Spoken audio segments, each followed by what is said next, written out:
ملیکہ بطول، سلام علیہ السلام، میرا سوال ہے کہ کیا رسول اللہ نے حضرت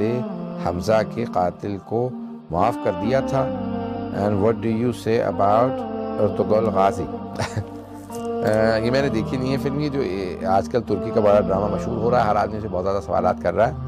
عثمانی خلافت کی بنیاد رکھی تھی ارطغرل غازی نے، اور اس کے متعلق مجھے خود پرسنلی زیادہ نہیں پتہ ہے، لیکن عثمانی خلافت عثمانیہ میں شیعوں پہ بھی کافی ظلم ہوا۔ شہید اول اور شہید ثانی کو ظاہراً انہوں نے ہی شہید کیا تھا، اور تو وہ خود پہلا والا ارطغرل غازی شاید اتنا برا نہ ہو، لیکن بعد والے جو ہیں وہ اچھے خاصے پٹری سے اتر گئے تھے، اس لیے خلافت عثمانیہ ختم ہو گئی۔ ارطغرل غازی خود برا تھا یا نہیں تھا یہ مجھے نہیں پتا۔ اور جہاں تک تعلق ہے حضرت حمزہ کے قاتل کے متعلق، تو ہے احادیث میں ہے، ناسخ التواریخ میں ہمارے بڑے بڑے علماء نے اور بہت سے تواریخ میں لکھا ہے۔ اس پہ میں نے اب روایات نہیں دیکھی ہیں، لیکن تواریخ میں جو انہوں نے روایات کی روشنی میں لکھی تاریخ کہ جو کیا کہتے ہیں یہ وحشی اس کا نام تھا، قاتل حضرت حمزہ کا جو تھا اس کا نام تھا وحشی، وہ غلام تھا، اس کو خریدا تھا اس نے ابو سفیان نے اور ہند نے، ہندہ جو اس کی بیوی تھی معاویہ کی ماں، انہوں نے خریدا تھا، انہوں نے کہا کہ تم رسول خدا کو مار دو۔ وہ نیزہ چلاتا، نیزہ مارتا تھا، نیزہ بازی میں بہت ماہر تھا، تو کہا کہ رسول خدا کو مار دو۔ ہندہ نے کہا محمد صلی اللہ علیہ وسلم کو مار دو۔ انہوں نے کہا نہیں، میں صلی اللہ علیہ وسلم کہہ رہا ہوں، وہ تو نام لیتے گالی ہوتی تھی۔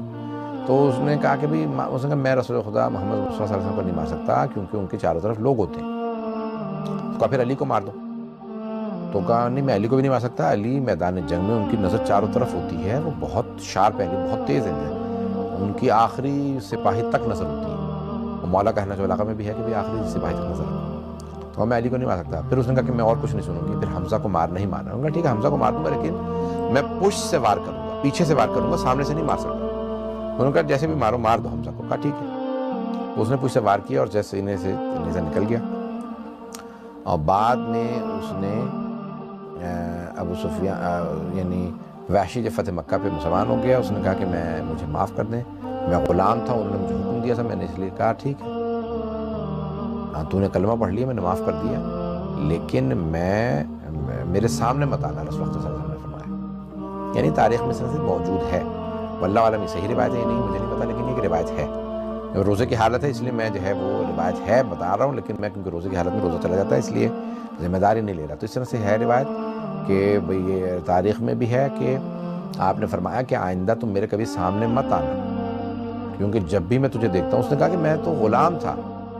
اور میں ان کو دشمن نہیں، نہ میں آپ کا نہ اب میں کلمہ بھی پڑھ رہا ہوں اور میں آپ پہ ایمان لے کے آ رہا ہوں، ایمان لے آیا۔ اور اس نے کہا کہ میں جو ہے مجھے اس وقت نہیں احساس تھا، نہ مجھے پتہ تھا۔ تو آپ نے فرمایا کہ کیونکہ اب تو نے کلمہ پڑھ لیا ہے تو میں نے تجھے معاف کیا، اللہ نے تجھے معاف کر دیا، لیکن تو کبھی میرے سامنے مت آ، کیونکہ جب بھی میں تجھے دیکھتا ہوں مجھے اپنے چچا یاد آ جاتے ہیں، اور اگر تو صحیح اعمال کرتا رہا اور تو بخشا بھی گیا، جنت میں گیا، تو جنت میں بھی اللہ تجھے ایسی جگہ پہ رکھے گا جہاں تو میرے سامنے نہ آئے۔ یعنی یہ روایت اب اہل سنت کے ہاں ہے، اور ہمارے ہاں آیا ان سے آئی ہے یا ہمارے ہاں بھی ہے، یعنی یہ مستند روایت ہے یا کہ ہمارے ہاں اہل سنت سے آئی ہے، اس پہ میری اپنی پرسنل تحقیق نہیں ہے، لیکن میں نے بعض بزرگ علماء سے قوم مقدس میں بھی یہ روایت سنی ہے، اور ناسخ التواریخ میں بھی مرحوم نے، ہمارے بہت بڑے عالم ہیں، انہوں نے بہت تفصیل سے تاریخ لکھی ہے، 40 جلدوں سے بھی زیادہ میں، یہ شاید 100 جلدیں ہیں، مجھے بھی یاد نہیں آ رہا اس کی ناسخ التواریخ، بہت بڑی تفصیلی سارے ائمہ علیہ السلام کی تاریخ لکھی ہے، تو انہوں نے بھی ظاہراً اس کو لکھا ہے کہ ائمہ علیہ السلام نے بھی اس کی تصدیق کی ہے۔ تو لیکن بہرحال مقدس ہستیوں کے لوگوں کی توبہ کی ان کو توفیق ہی نصیب، انبیاء اور ائمہ علیہ السلام کے قاتل کبھی بھی ان کو توبہ کی توفیق ہی نصیب نہیں ہوتی، وہ جہنمی ہوتے ہیں،